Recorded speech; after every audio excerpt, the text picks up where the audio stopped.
अब हम आपको श्रीमद् भागवत महापुराण महात्म का छठा अध्याय सुनाएंगे, जिसमें सप्ताह युग की विधि है, तो आप ध्यानपूर्वक सुनेंगे। सनकादि कहते हैं कि नारद जी, अब हम आपको सप्ताह श्रवण की विधि बताते हैं। ये विधि प्राय लोगों की सहायता और धन से साध्य कही गई है। पहले तो यत्नपूर्वक ज्योतिषियों को बुला करके मुहूर्त पूछना चाहिए तथा विवाह के लिए जिस प्रकार धन का प्रबंध किया जाता उसी प्रकार ही धन की व्यवस्था इसके लिए करनी चाहिए। कथा आरंभ करने में भाद्रपद, आश्विन, कार्तिक, मार्गशीर्ष, आषाढ़ और श्रावण मास, ये 6 महीने श्रोताओं के लिए मोक्ष की प्राप्ति के कारण हैं। देव ऋषि इन महीनों में भी भद्रा, व्यतिपात आदि को योग को सर्वदा त्याग देना चाहिए तथा दूसरे लोग जो उत्साही हों उन्हें अपना सहायक बना लेना चाहिए। फिर प्रयत्न करके देश देशांतरों में ये संवाद भेजना चाहिए कि यह कथा होगी। सब लोगों को सपरिवार पधारना चाहिए। स्त्री और शूद्र आदि भगवत कथा एवं संकीर्तन से दूर पड़ गए हैं, उनको भी ये सूचना हो जाए, ऐसा प्रबंध करना चाहिए।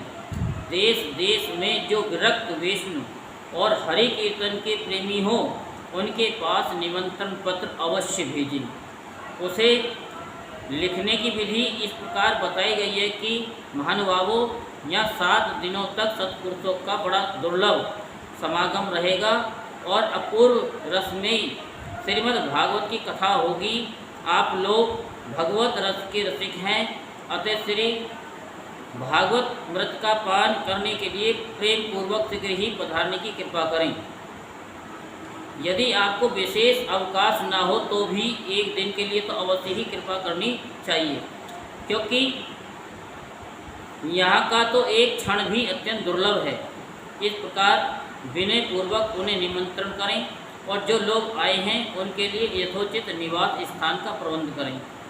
कथा का श्रवण किसी तीर्थ में, वन में अथवा अपने घर पर भी अच्छा माना गया है। जहाँ लंबा चौड़ा मैदान हो वहीं कथा स्थल रखनी चाहिए। भूमि का शोधन, मार्जन और लेपन करके रंग बिरंगी धातुओं से चौक पूरे घर की सारी सामग्री उठाकर एक कोने में रख दें।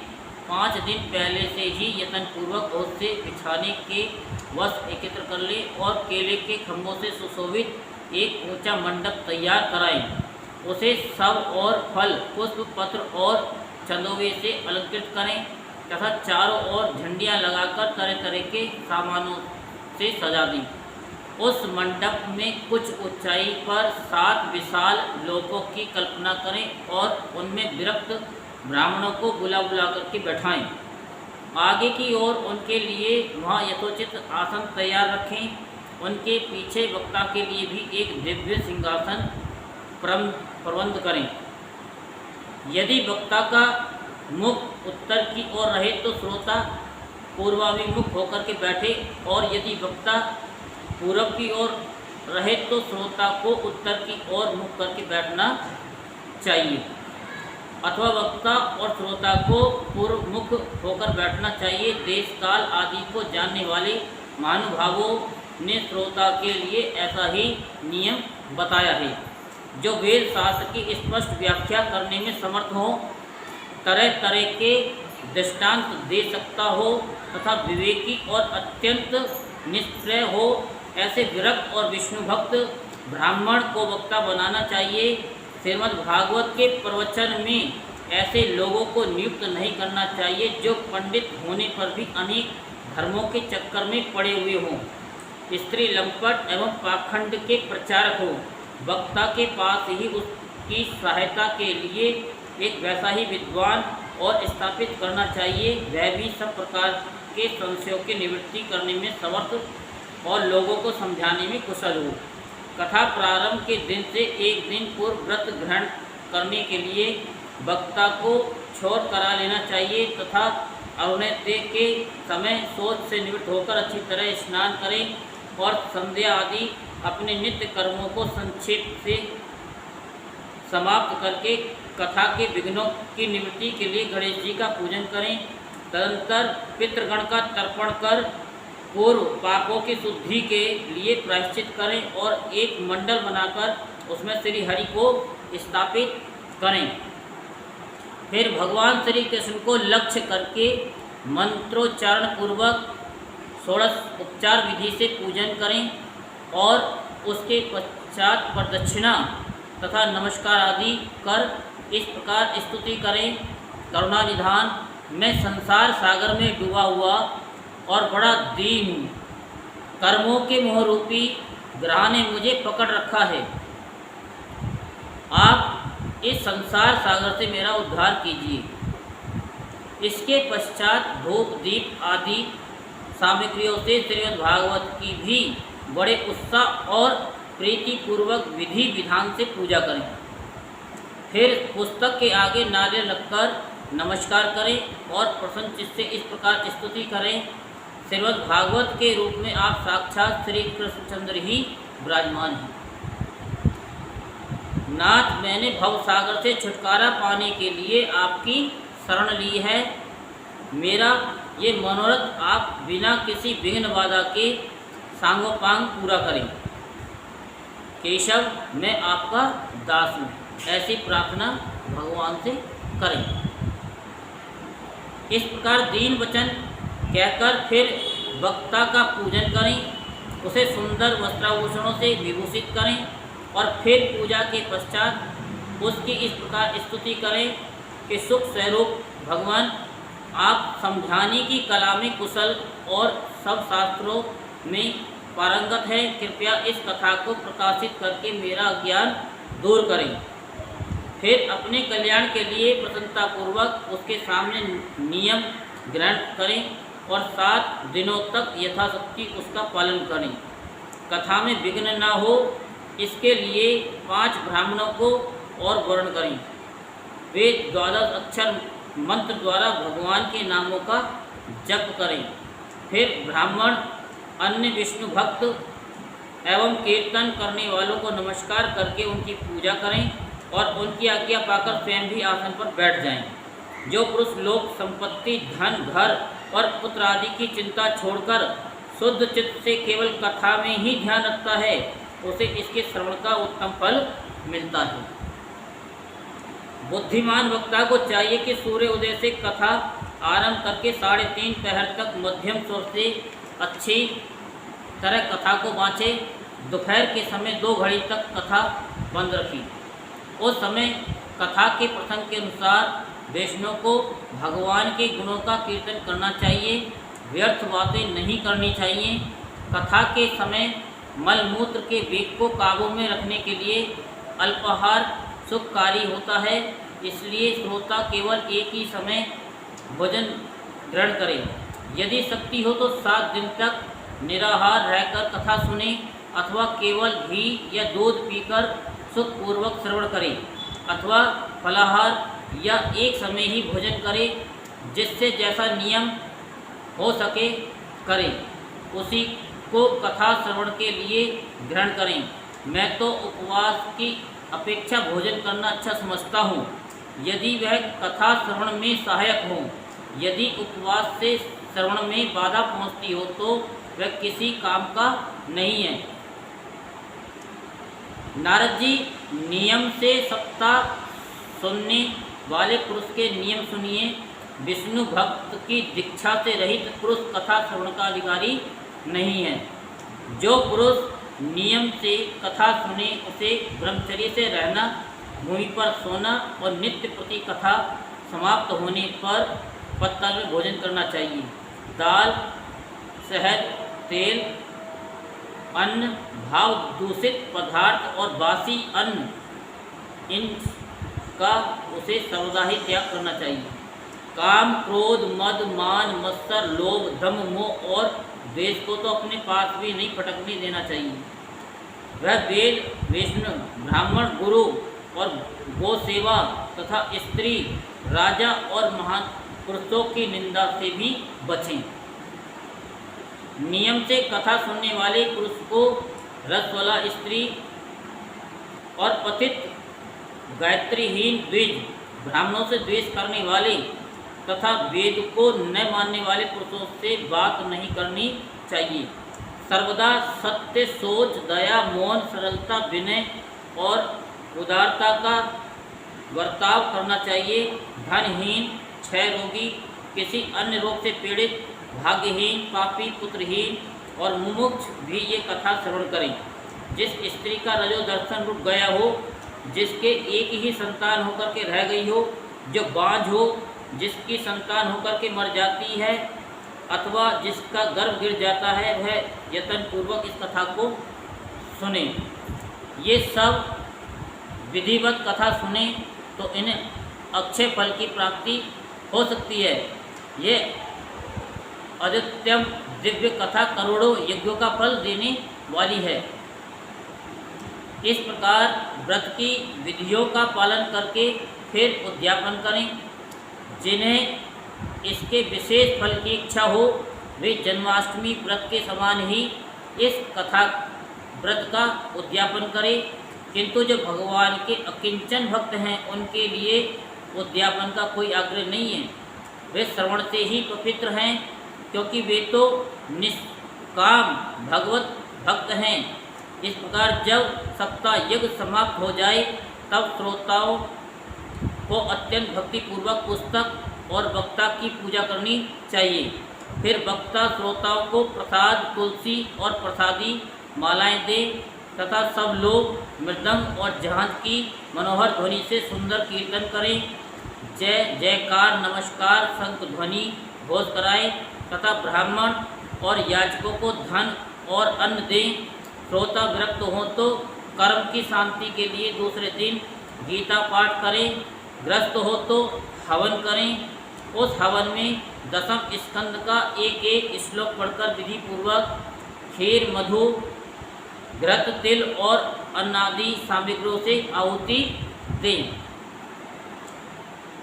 एकाग्र चित्त से गायत्री मंत्र द्वारा हवन करें, क्योंकि तत्वतः यह महापुराण गायत्री स्वरूपी है। होम करने की शक्ति न हो तो उसका फल प्राप्त करने के लिए ब्राह्मणों को हवन सामग्री दान करें तथा नाना प्रकार की त्रुटियों को दूर करने के लिए और विधि में फिर से न्यून अधिकता रह गई हो, उसके दोषों की शांति के लिए विष्णु सहस्त्र नाम का पाठ करें। उससे सभी कर्म सफल हो जाते हैं, क्योंकि कोई भी कर्म इससे बढ़ कर के नहीं है। फिर 12 ब्राह्मणों को खीर और मधु आदि उत्तम उत्तम पदार्थ खिलाएं तथा व्रत की पूर्ति के लिए गौ और सुवर्ण का दान करें। सामर्थ्य हो तो 3 तोले सोने का एक सिंहासन बनवाएं। उस पर सुंदर अक्षरों से लिखी हुई श्रीमद् भागवत की पोथी रखकर उसकी आह्वान आदि विधि उपचार से पूजा करें और फिर जितेंद्रिय आचार्य को उसका वस्त्र, आभूषण एवं गंध आदि से पूजन कर दक्षिणा के सहित समर्पण कर दें। यूँ करने से वह बुद्धिमान दाता जन्म मरण के बंधनों से मुक्त हो जाता है। ये सप्ताह पारायण की विधि सब पापों की निवृत्ति करने वाली है। इसका इस प्रकार ठीक ठीक पालन करने से यह मंगल में भागवत पुराण अभिष्ट फल प्रदान करता है तथा अर्थ, धर्म, काम और मोक्ष चारों की प्राप्ति का साधन हो जाता है। इसमें कोई संदेह नहीं है। सनकादि कहते हैं, नारद जी, इस प्रकार तुम्हें ये सप्ताह श्रवण की विधि हमने पूरी सुना दी। अब और क्या सुनना चाहते हो? श्रीमद् भागवत से भोग और मोक्ष दोनों ही हाथ लग जाते हैं। सोची कहते हैं, सौनक जी, यूँ कहकर महामुनि सनकादि ने 1 सप्ताह तक विधि पूर्वक इस सर्व पाप नाशनी, परम पवित्र तथा भोग और मोक्ष प्रदान करने वाली भागवत कथा का प्रवचन किया। सब प्राणियों ने नियम पूर्वक इसे श्रवण किया। इसके पश्चात उन्होंने विधि पूर्वक भगवान पुरुषोत्तम की स्तुति की। कथा के अंत में ज्ञान, वैराग्य और भक्ति को बड़ी पुष्टि मिली और वे तीनों एकदम तरुण होकर सब जीवों का चित्त अपनी ओर आकर्षित करने लगे। अपना मनोरथ पूरा होने से नारद जी को भी बड़ी प्रसन्नता हुई। उनके सारे शरीर में रोमांच हो आया और वे परमानंद से पूर्ण हो गई। इस प्रकार कथा श्रवण कर भगवान के प्यारे नारद जी हाथ जोड़ करके प्रेम गदगद वाणी से सनकादि से कहने लगे कि मैं धन्य हूँ, आप लोगों ने करुणा करके मुझे बड़ा ही अनुग्रहित किया है। आज मुझे सर्व पापधारी भगवान श्री हरि की ही प्राप्ति हो गई है। तपो धनो, मैं श्रीमद् भागवत श्रवण को ही सब धर्मों में श्रेष्ठ मानता हूँ, क्योंकि जिसके श्रवण से वैकुंठ गोलोक बिहारी श्री कृष्ण की प्राप्ति होती है। तो सूत जी कहते हैं, सोनक जी विष्णु श्रेष्ठ नारद जी यूँ कह ही रहे थे कि वहाँ घूमते घूमते योगेश्वर श्री सुखदेव जी आ गए। कथा समाप्त होते ही व्यास नंदन श्री सुखदेव जी वहाँ पधारे। 16 वर्ष की आयु आत्म लाभ से पूर्ण ज्ञान रूपी महासागर का संवर्धन करने के लिए चंद्रमा के समान वे प्रेम से धीरे धीरे श्रीमद् भागवत का पाठ कर रहे थे। परम तेजस्वी श्री सुखदेव जी को देखकर सारे सभासद झटपट खड़े हो गए और उन्हें एक ऊंचे आसन पर बैठाया। फिर देवर्षि नारद जी ने उनका प्रेम पूर्वक पूजन किया। उन्होंने सुखपूर्वक बैठकर कहा, आप लोग मेरी निर्मल वाणी सुनिए। श्री सुखदेव जी बोले कि रसिक एवं भावुक जन, ये श्रीमद् भागवत वेद स्वरूप कल्प वृक्ष का परिपक्व फल है। श्री सुखदेव रूप सुख के मुख का संयोजन होने से अमृत रस से परिपूर्ण है। इसमें रस ही रस है, इसमें छिलका बिल्कुल भी नहीं है और गुठली भी नहीं है। ये इसी लोक में सुलभ है। जब तक शरीर में चेतना रहे तब तक आप लोग बार बार श्रीमद् भागवत कथा का रसपान करें। महामुनि व्यासदेव ने श्रीमद् भागवत महापुराण की रचना की। इसमें निष्कपट निष्काम परम धर्म का निरूपण है। इसमें शुद्धांतकरण सत्पुरुषों के जानने योग्य कल्याणकारी वास्तविक वस्तु का वर्णन है, जिससे तीनों तापों की शांति होती है। इसका आश्रय लेने पर दूसरे शास्त्र अथवा साधन की आवश्यकता नहीं रहती। जब कभी पुण्यात्मा पुरुष इसके श्रवण की इच्छा करते हैं, तभी ईश्वर अभिलंब उनके हृदय में आ जाते हैं। ये भागवत पुराणों का तिलक और वैष्णव का धन है। इसमें परमहंसों का प्राप्य विशुद्ध ज्ञान का ही वर्णन किया गया है तथा ज्ञान वैराग्य और भक्ति के सहित निवृत्ति मार्ग को प्रकाशित किया गया है। जो पुरुष भक्ति पूर्वक इसके श्रवण पठन और मनन में तत्पर रहते हैं, वह मुक्त हो जाता है। यह रस स्वर्गलोक, सत्यलोक, कैलाश और वैकुंठ में भी नहीं है। इसलिए भाग्यवान श्रोताओं, तुम इसका खूब पान करो, इसे कभी मत छोड़ो। सूत जी कहते हैं कि श्री सुखदेव जी इस प्रकार कह ही रहे थे। उस सभा के बीचों बीच प्रहलाद, बलि, उद्धव और अर्जुन आदि पार्षदों के सहित साक्षात श्री हरि प्रकट हो गए। तब देव ऋषि नारद ने भगवान और उनके भक्तों की यथोचित पूजा की। भगवान को प्रसन्न देखकर देव ऋषि ने उन्हें एक विशाल सिंहासन पर बैठाया और सब लोग उनके सामने संकीर्तन करने लगे। उस कीर्तन को देखने के लिए श्री पार्वती जी के सहित महादेव और ब्रह्मा जी भी आए। कीर्तन आरंभ हुआ। प्रहलाद जी तो चंचल गति फुर्तीले होने के कारण करताल बजाने लगे। उद्धव जी ने झांझे उठा ली। देव ऋषि नारद वीणा की ध्वनि करने लगे। स्वर विज्ञान गान विद्या में कुशल होने के कारण अर्जुन राग अलापने लगे। इंद्र ने मृदंग बजाना आरंभ किया। सनकादि बीच बीच में जय घोष करने लगे और इनके सबके आगे सुखदेव जी तरह तरह की सरस अंग भंगी करके भाव बताने लगे। इन सब के बीच में परम तेजस्वी भक्ति ज्ञान और वैराग्य नटों के समान नाचने लगे। ऐसा अलौकिक कीर्तन देखकर भगवान प्रसन्न हो गए और इस प्रकार कहने लगे कि मैं तुम्हारी इस कथा और कीर्तन से बहुत प्रसन्न हूँ। तुम्हारे भक्ति भाव ने इस समय मुझे अपने वश में कर लिया है, अतः तुम लोग मुझसे वर मांगो। भगवान के ये वचन सुनकर सब लोग बड़े प्रसन्न हुए और प्रेमाद्र चित्त से भगवान से कहने लगे कि भगवान, हमारी यह अभिलाषा है कि भविष्य में जहाँ कहीं सप्ताह कथा हो वहाँ आप इस पार्षदों के सहित अवश्य पधारें। जय हो, हमारा ये मनोरथ पूर्ण कर दीजिए। भगवान तथास्तु कहकर अंतर्ध्यान हो गए। इसके पश्चात नारद जी ने भगवान तथा उनके पार्षदों के चरणों को लक्ष्य करके प्रणाम किया और फिर सुखदेव जी आदि तपस्वियों को भी नमस्कार किया। कथामृत का पान करने से सब लोगों को बड़ा ही आनंद हुआ, उनका सारा मोह नष्ट हो गया। फिर वे सब लोग अपने अपने स्थानों को चले गए। उस समय सुखदेव जी ने भक्ति को उसके पुत्रों सहित अपने शास्त्र में स्थापित कर दिया। इसी से भागवत का सेवन करने से श्री हरि वैष्णव के हृदय में आप रास्ते हैं। जो लोग दरिद्रता के दुख जर की ज्वाला से दग्ध हो रहे हैं, जिन्हें माया पिशाची ने रोन डाला है तथा जो संसार समुद्र में डूब रहे हैं, उनका कल्याण करने के लिए श्रीमद् भागवत सिंहनाद कर रहा है। सौनक जी ने पूछा कि सूत जी, सुखदेव जी ने राजा परीक्षित को, गौकर्ण ने धुंधकारी को और सनकादि ने नारद जी को किस किस समय इस ग्रंथ को सुनाया था, मेरा ये संशय दूर कीजिए।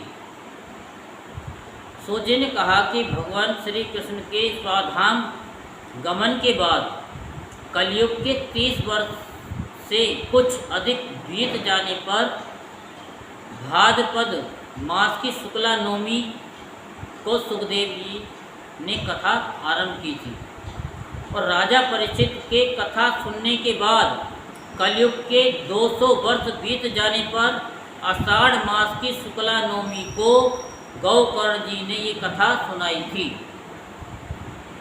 इसके पीछे कलयुग के 30 वर्ष और निकल जाने पर कार्तिक शुक्ला नवमी से सनकादि ने कथा आरंभ की थी। निष्पाप सौनक जी, आपने जो पूछा था उसका उत्तर मैंने आपको दे दिया। इस कलयुग में भागवत की कथा भव रोग की रामबाण औषधि है। संतजन, आप लोग आदर पूर्वक इस कथामृत का पान कीजिए। ये श्री कृष्ण को अत्यंत प्रिय, संपूर्ण पापों का नाश करने वाला, मुक्ति का एकमात्र कारण और भक्ति को बढ़ाने वाला है। लोक में अन्य कल्याणकारी साधनों का विचार करने और तीर्थों का सेवन करने से क्या होगा। अपने दूत को हाथ में पास लिए देखकर यमराज उसके कान में कहते हैं, देखो, जो भगवान की कथा वार्ता में मत हो रहे हो उनसे दूर रहना। मैं औरों को तो दंड देने की शक्ति रखता हूँ, वैष्णव को नहीं। इस असार संसार में विषय रूप विष की आसक्ति के कारण व्याकुल बुद्धि वाले पुरुषों अपने कल्याण के उद्देश्य से आधे क्षण के लिए भी इस शुभ कथा रूप अनुपम सुधा का पान करो। प्यारे भाइयों, निंदित कथाओं से युक्त कुपथ में व्यर्थ ही क्यों भटक रहे हो। इस कथा के कान में प्रवेश करते ही मुक्ति हो जाती है। इस बात के साक्षी राजा परीक्षित हैं। श्री सुखदेव जी ने प्रेम रस के प्रभाव में स्थित होकर इस कथा को कहा था। इसका जिसके कंठ से संबंध हो जाता है वह वैकुंठ का स्वामी बन जाता है। सौनक जी, मैंने अनेकों शास्त्रों में यानी अनेक शास्त्रों को देख करके आपको ये परम गोप्य रहस्य अब ये भी सुनाया है। सब शास्त्रों के सिद्धांतों का यही निचोड़ है। संसार में इस सुख शास्त्र से अधिक पवित्र और कोई वस्तु नहीं है। अतः आप लोग परमानंद की प्राप्ति के लिए इस द्वादश स्कंद रूप रस का पान करें। जो पुरुष नियम पूर्वक इस कथा का भक्ति भाव से श्रवण करता है और जो शुद्धांतकरण भगवत भक्तों के सामने इसे सुनाता है, वे दोनों ही विधि का पूरा पालन करने के लिए इसका यथार्थ फल पाते हैं। उनके लिए त्रिलोकी में कुछ भी असाध्य नहीं रह जाता है। इसका एक एक अध्याय प्रतिदिन पढ़ने और सुनने से, बिल्कुल सिंपल तरीके से पढ़ने से मोक्ष की प्राप्ति हो जाती है। घर में जो पितृ प्रसन्न नहीं होते, दुखी करते हैं, वो पितृ भी प्रसन्न हो जाते हैं और जहाँ वो अटके हुए होते हैं वहाँ से वो मुक्त हो जाते हैं। ये श्रीमद् भागवत महात्म और कथा का फल है। बोल वृंदावन बिहारी लाल की जय।